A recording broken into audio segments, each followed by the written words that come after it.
He fired me in front of everyone. The weekly team meeting hadn't even ended yet. People were still presenting their project updates, still sipping their morning coffee, still settled into their chairs expecting another ordinary Tuesday. Then he pointed at me, his voice sharp enough to cut through glass.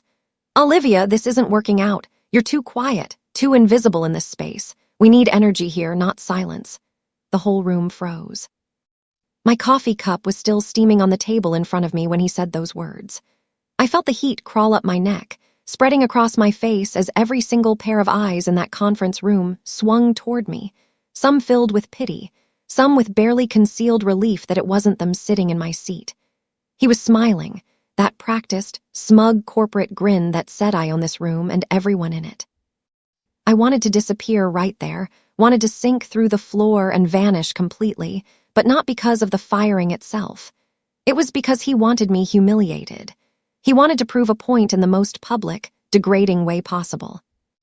I collected my things mechanically, moving on autopilot while my brain struggled to process what had just happened. My notebook, my pen, the jacket draped over the back of my chair. Everyone in that room was suddenly very interested in their laptops or phones, pretending they hadn't witnessed my public execution. I walked out of the conference room and down the hallway toward my desk, each step feeling heavier than the last. My hands were shaking as I packed up my small desk drawer, a few personal items, some photos, the emergency chocolate I kept for stressful afternoons. My access badge still worked as I swiped out through the security gates. The cold air hit my face when I stepped outside the building, and I stood there for a moment, disoriented, trying to remember where I had parked that morning. By the time I reached my car and pulled out my phone, I had already been removed from the company team chat. My name, my messages, my entire digital presence, erased before I even left the parking lot. I sat in my car with trembling hands, the engine off, realizing how truly disposable he had made me feel. That night, I couldn't stop replaying the moment, the smile on his face, the way he had said quiet like it was an insult, like my personality was a flaw that needed to be eliminated. The way he had enjoyed the power of that moment, the attention, the control. I lay in my bed staring at the ceiling, and suddenly everything clicked into clarity.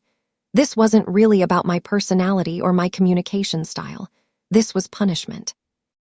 I had made him look bad 3 weeks ago when I solved a major client problem in a meeting while he was still trying to figure out the issue. I had quietly corrected an error in his presentation deck that would have embarrassed the entire team.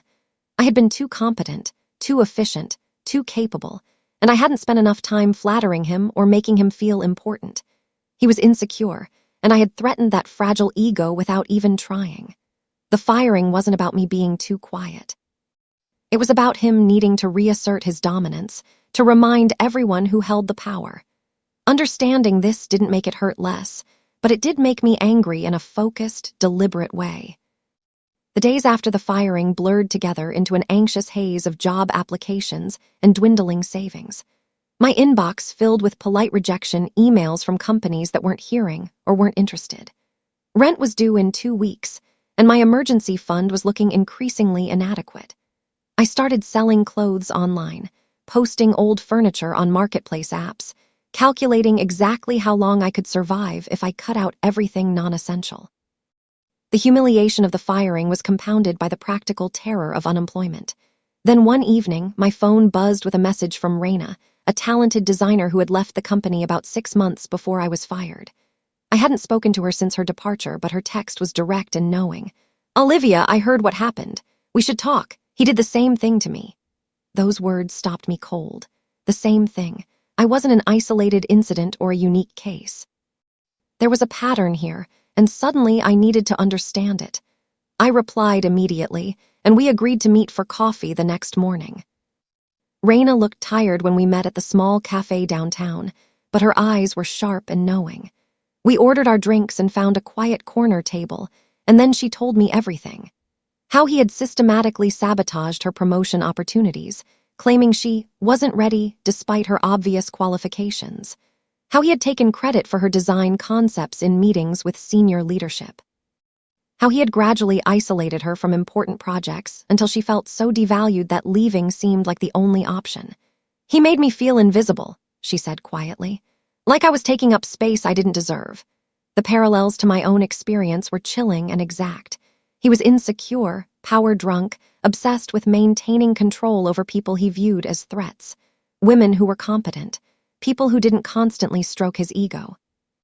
Anyone who made him look less essential by simply being good at their jobs. I left that cafe with my hands shaking, but this time not from fear or humiliation. An idea was forming in my mind, cold and clear and patient. He had tried to make me disappear. Now I would show him what quiet really meant. I decided against the loud revenge people expected. No angry social media posts, no public callouts, no dramatic confrontations designed to embarrass him the way he had embarrassed me. That kind of noise would make me feel better for a day and then fade into nothing, probably damaging my own reputation in the process. Instead, I chose something more strategic, patience, logic, and precision. I would rebuild what he had tried to destroy, but on my own terms and under my own name. I started reaching out to former clients I had worked with during my time at the company, people who had appreciated my work and my approach. I sent careful, professional messages mentioning that I was now freelancing and available for consulting projects. I didn't badmouth my former employer or mention the circumstances of my departure. I simply made myself available and let the quality of my work speak for itself. Within a week, I had 3 exploratory conversations scheduled. Within 2 weeks, I had my first freelance contract. He had stolen my voice inside that company, made me feel small and invisible. So I would rebuild that voice outside his reach, where he couldn't control or diminish it. The first call that changed everything came from a client I had worked with extensively during my final year at the company. His voice was warm and familiar when I answered. "Olivia, I heard through the network that you're freelancing now." I wanted to reach out because honestly, we'd much rather work with you directly than go through your former company. The quality dropped significantly after you left, and we've been frustrated for months. The project he offered was exactly the kind of strategic consulting work I had done before, but the rate he proposed was twice what I had earned in my salaried position. I tried to keep my voice steady and professional as we discussed terms, but after I hung up, I sat in my apartment and let myself feel the full weight of validation. This was real. My skills had value. My quiet, methodical approach that he had mocked as invisible was exactly what professional clients appreciated. No drama, just results. It was a small crack in his empire, barely noticeable from the outside. But I could feel the foundation beginning to shift, and it felt like justice forming slowly, but inevitably. Word began to spread through professional networks in ways I hadn't anticipated. Former teammates started messaging me privately, tentative at first, then more openly. "Olivia, you were right about him all along. I wish I had said something when he fired you like that." They told me about the chaos that had erupted after my departure, missed deadlines, because no one else understood the systems I had built, client complaints about declining service quality, his temper flaring in meetings as the pressure mounted. Projects I had been quietly managing were falling apart without someone who understood their complexity. The organized frameworks I had created were being ignored or misunderstood, leading to repeated mistakes and frustrated clients. He was unraveling, slowly but visibly, and everyone inside the company could see it happening. The satisfaction I felt hearing these reports wasn't the hot, immediate rush of revenge. It was something colder and more sustained, the knowledge that competence and preparation would always outlast ego and bluster. He had thought I was replaceable, invisible, unnecessary. The reality was proving otherwise, and I didn't have to do anything except continue being good at my work. Poetic, really. One night, I received a message from someone unexpected, Taryn, a new hire who had joined the company just weeks before I was fired. We had barely interacted during my time there, so her reaching out surprised me. "Olivia, I don't know if I should be telling you this, but something feels really wrong here and I thought you should know." She sent me screenshots of internal emails, and what I read was fascinating. My former boss was sending increasingly frantic messages to various departments, desperately trying to find someone who could replicate the work I had done, who understood the client relationships I had managed, who could fill the gap my absence had created. The emails revealed panic barely contained beneath professional language.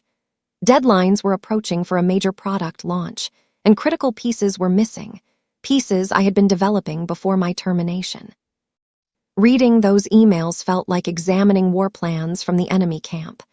I studied them carefully, calmly, noting every vulnerability and every moment of desperation. I saved everything methodically, not because I planned to use them maliciously, but because information was power, and I believed in being prepared for any possibility. He tried to provoke me on LinkedIn, posting vague, but pointed updates about team players and the importance of presence in collaborative environments. The subtext was obvious to anyone who knew what had happened, and I could see colleagues from the company liking his posts, either genuinely agreeing or simply trying to stay on his good side. People sent me screenshots, expecting me to respond to defend myself, to engage in a public argument that would give him the confrontation he seemed to be seeking. I did nothing. I didn't respond, didn't react, didn't acknowledge his attempts to bait me into a visible conflict. Silence, after all, was supposedly my defining characteristic. Let it be my weapon now. Every time I refused to engage, his posts seemed to get slightly more desperate, slightly more obvious. And every time he spoke louder, he looked smaller and less secure. My own LinkedIn profile, meanwhile, simply shared client successes and project completions. No commentary, no drama, just results. The contrast spoke louder than any words I could have chosen. People who understood professional conduct knew exactly what that silence meant. It meant I was too busy succeeding to waste time on petty battles. My freelance projects began to multiply faster than I had anticipated. Clients who worked with me once recommended me to others. My name started circulating in the same professional circles where his company had once dominated. When people mentioned him in conversations, I noticed something interesting. They lowered their voices, spoke with less enthusiasm, sometimes added small disclaimers about recent challenges or internal transitions. His reputation was eroding while mine was building, and I wasn't doing anything except consistently delivering quality work. This wasn't revenge yet, not in any traditional sense. It was something more subtle and more permanent, a reputation shift happening slowly but surgically. Every client who chose to work with me instead of his company was a vote of confidence in my approach. Every project I completed successfully was proof that quiet competence outlasted loud arrogance. I worked from my small apartment, building something real while he tried to maintain the illusion of control in his increasingly unstable company. The irony wasn't lost on me. He had fired me for being invisible, and now my absence was the most visible problem his company faced. 3 months after my firing, I received a call from a former coworker who still worked at the company. Her voice was hushed, like she was worried about being overheard. "Olivia, I thought you should know. We just lost 2 major clients. The board is furious, and there's talk about restructuring the entire leadership team." She gave me details about both clients, companies I had worked with extensively, building relationships and developing strategies that had made them loyal to our services. Apparently, after I left, the quality of communication and project management had declined so dramatically that both clients had terminated their contracts. When I reviewed my old files that evening, I found documentation showing my name on nearly every piece of those clients' original project materials. I had been the primary point of contact, the strategist who understood their needs, the person who had made those relationships work. Without me, those relationships had simply dissolved. I felt a strange mixture of vindication and sadness looking at those files. This wasn't what I had wanted, for the company to fail, for other employees to suffer consequences. But it was what he had created, when he let ego override good judgment. The email appeared in my inbox on a Friday afternoon, the subject line reading simply, "Consulting Opportunity." I opened it and felt my breath catch. It was from him, personally, not from HR or a company account. "Hey Olivia, I hope this email finds you well and that you're enjoying your freelance work. I wanted to reach out about a potential opportunity. We're looking for a consultant to help with some short-term projects, and given your familiarity with our systems and clients, I thought you might be interested in discussing terms. Let me know if you'd like to talk." My fingers hovered over the keyboard, a dozen different responses forming and dissolving in my mind. Part of me wanted to reply immediately with a cold rejection. Part of me wanted to ignore the email entirely and let the silence speak for itself. But instead, I did something more strategic. I didn't reply at all. Not yet. I saved the email, marked it as unread, and went back to my actual work. Let him wait. Let him wonder. Let him experience what it felt like to be invisible to someone who no longer needed his validation or approval. I started gathering data about his company's decline, not to gloat or to use as ammunition, but because I genuinely wanted to understand the full scope of what was happening. I reviewed public information, quarterly reports, client testimonials that had shifted from positive to lukewarm, employee reviews on job sites that mentioned toxic management and unclear leadership. I talked to people who still worked there, who had left recently, who had been clients. A pattern emerged with striking clarity. Every significant failure, every lost client, every missed deadline could be traced directly back to a decision he had made after firing me. He had eliminated the person who understood the infrastructure, then failed to properly transfer knowledge or value the systems that had been working. He had prioritized ego over operational effectiveness. He had confused being loud with being competent. The downfall I was witnessing wasn't something I had caused through sabotage or manipulation. It was something he had built entirely through his own arrogance and poor judgment. There was something almost tragic about watching someone destroy their own success simply because they couldn't see past their own insecurity.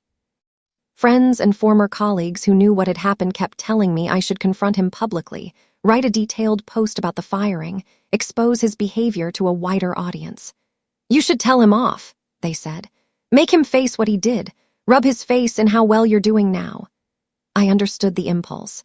They wanted justice for me, wanted to see him held accountable in a visible, satisfying way. But that kind of loud revenge had never been my style, and it certainly wasn't what I needed now. Real revenge, I was learning, wasn't about destruction or public humiliation. It was about building success so undeniable that the person who tried to diminish you had to witness it, had to live with the knowledge that they were wrong about you, had to face the consequences of their own poor judgment. I didn't need to tear him down. He was doing that effectively on his own. I just needed to keep building my own success, keep being excellent at my work, and let the contrast speak for itself.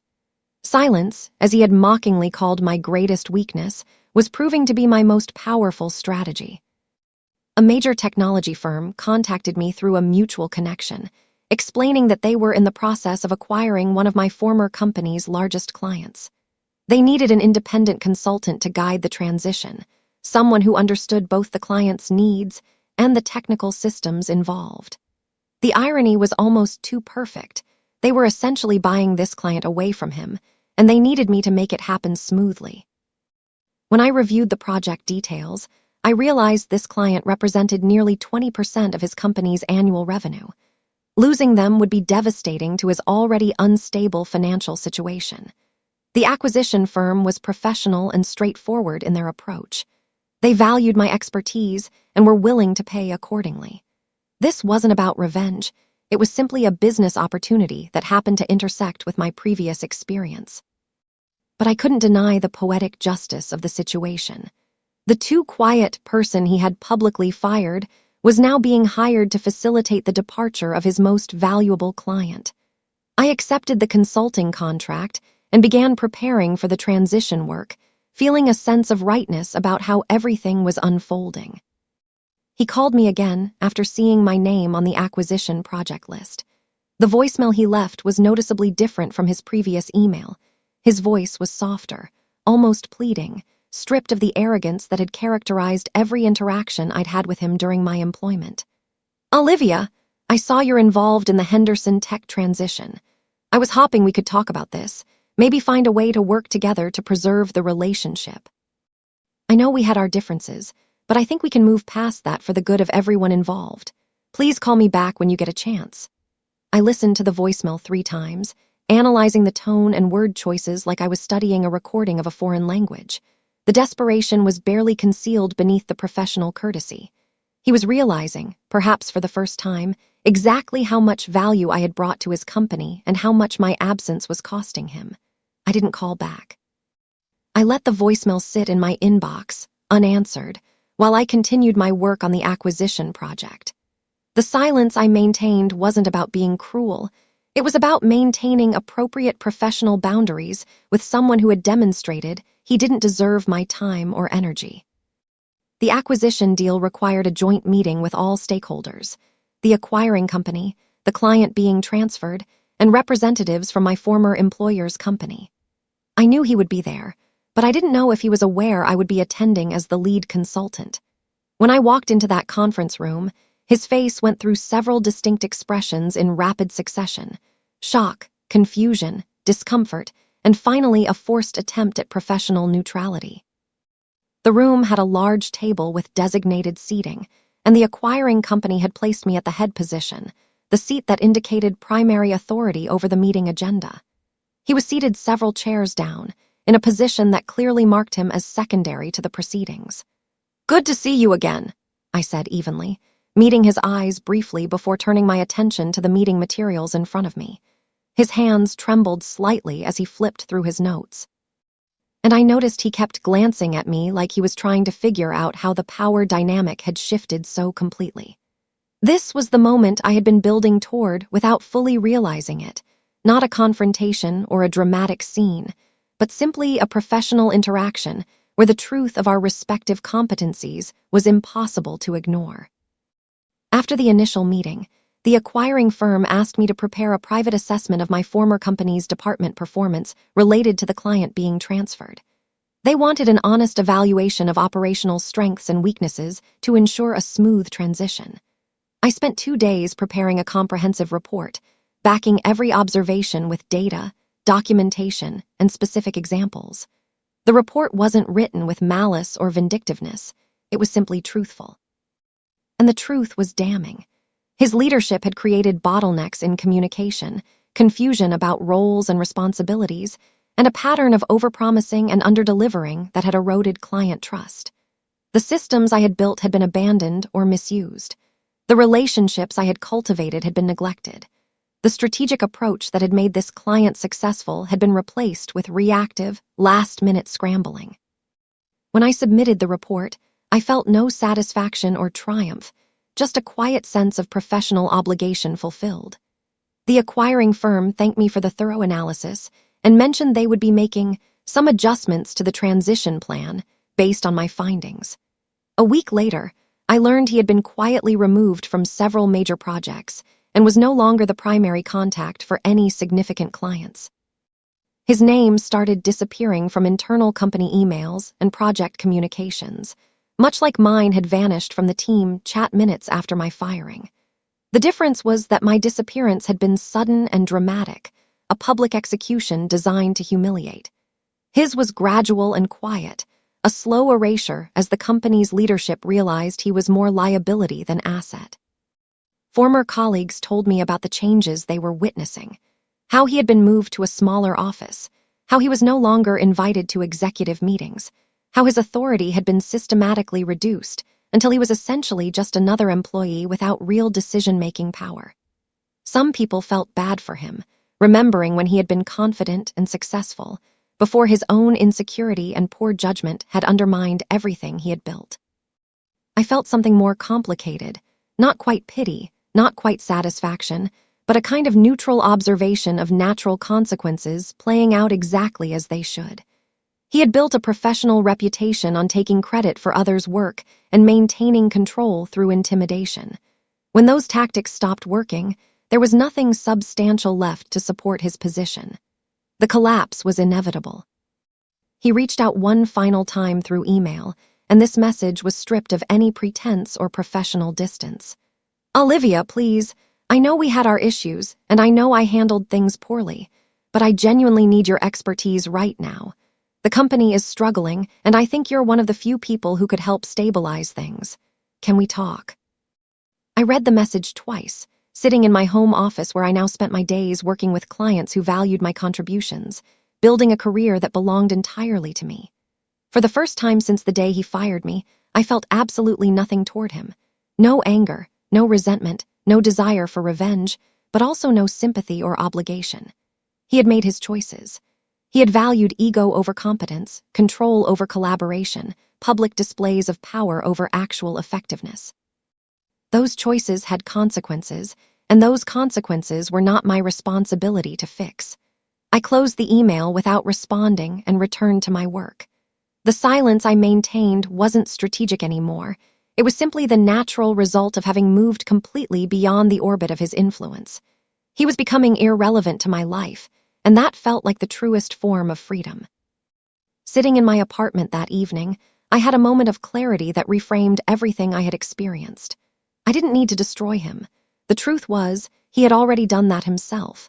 The quiet nature he had mocked and used as justification for firing me had never been weakness. It had been focus, observation, and strategic thinking.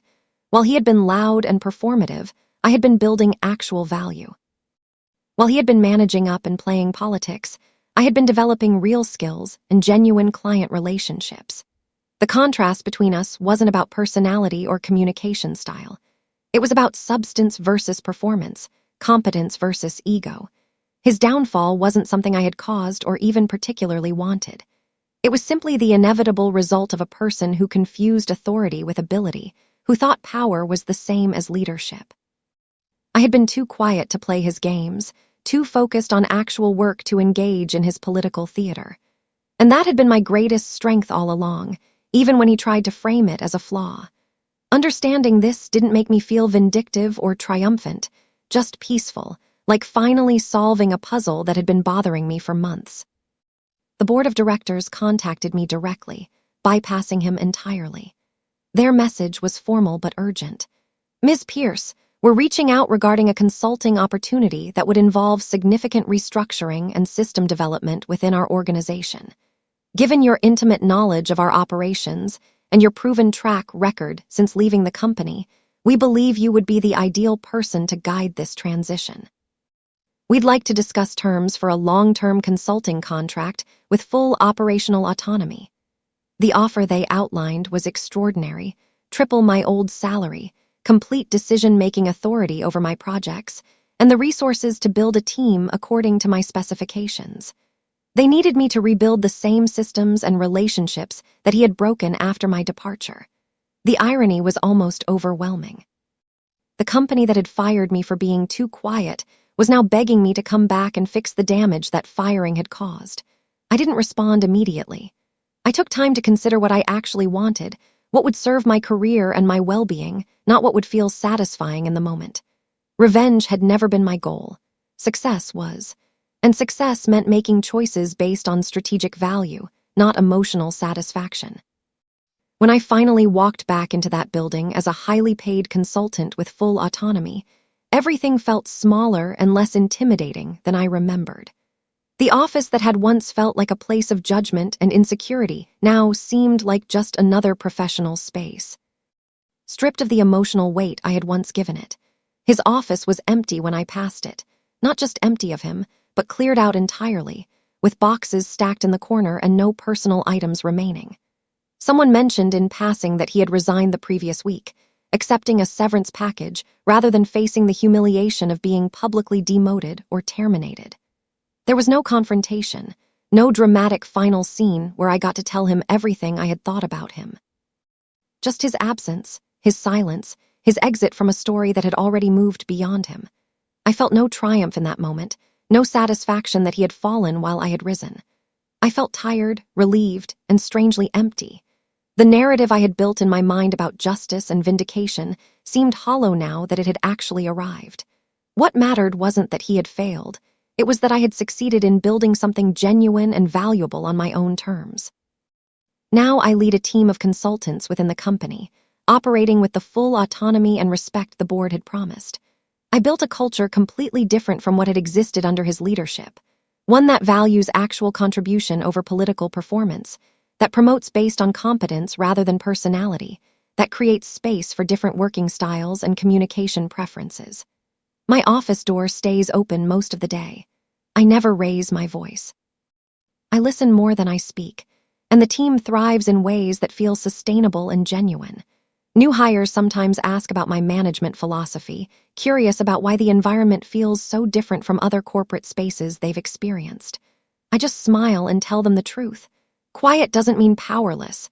It means thoughtful, observant, strategic. Some of the most effective leaders are the ones who listen more than they speak. I think about that day he fired me sometimes.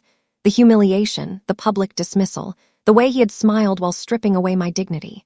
I think about how that moment, as painful as it was, had ultimately freed me to build something better than I could have created within his limitations. They called me too quiet, too invisible, too lacking in energy. But silence isn't weakness. It's focus. And in the end, my quiet determination made the noise of their collapse impossible to ignore.